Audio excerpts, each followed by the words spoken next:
कार्तिक कृष्ण पक्ष की त्रयोदशी तिथि के दिन धनतेरस का पर्व पूरी श्रद्धा व विश्वास के साथ मनाया जाता है। धनवंतरी के अलावा इस दिन देवी लक्ष्मी और धन के देवता कुबेर की भी पूजा करने की मान्यता है।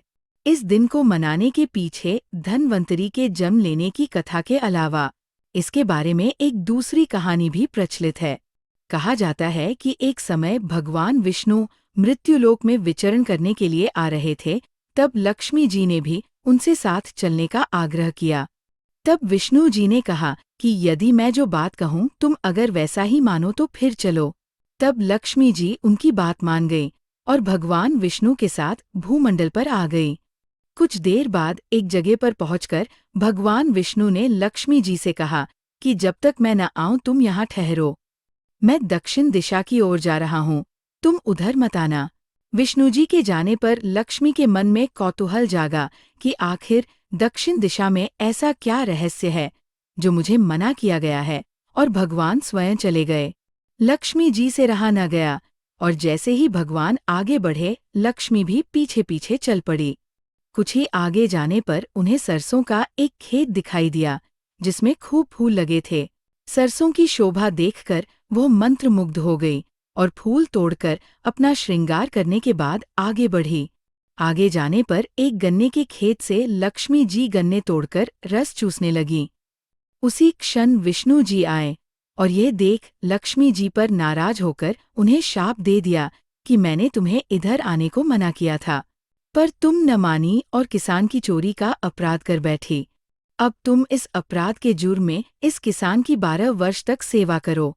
ऐसा कहकर भगवान उन्हें छोड़कर क्षीरसागर चले गए। तब लक्ष्मी जी उस गरीब किसान के घर रहने लगीं।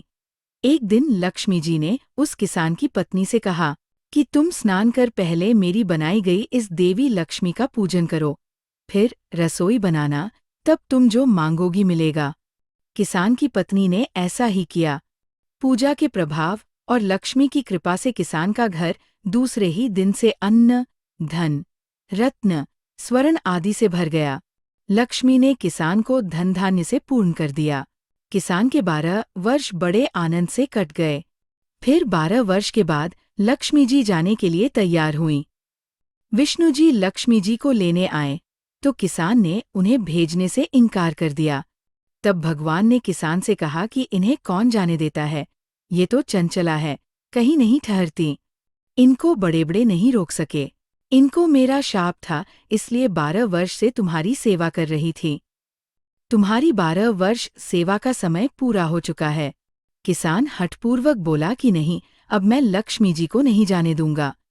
तब लक्ष्मी जी ने कहा कि हे किसान, तुम मुझे रोकना चाहते हो तो जो मैं कहूँ वैसा करो।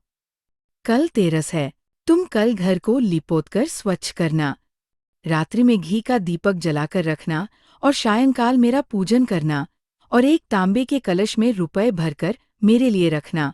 मैं उस कलश में निवास करूंगी, किंतु पूजा के समय मैं तुम्हें दिखाई नहीं दूंगी। इस एक दिन की पूजा से वर्ष भर मैं तुम्हारे घर से नहीं जाऊंगी। यह कहकर वह दीपकों के प्रकाश के साथ 10 दिशाओं में फैल गई। अगले दिन किसान ने लक्ष्मी जी के कथानुसार पूजन किया।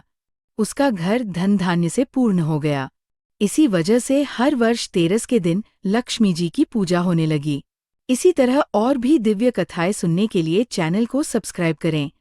आपके विचार हमारे लिए बहुत कीमती हैं, इसलिए कृपया कमेंट में हमें ज़रूर बताएं। अगली कथा में फिर मिलेंगे। जय माता दी।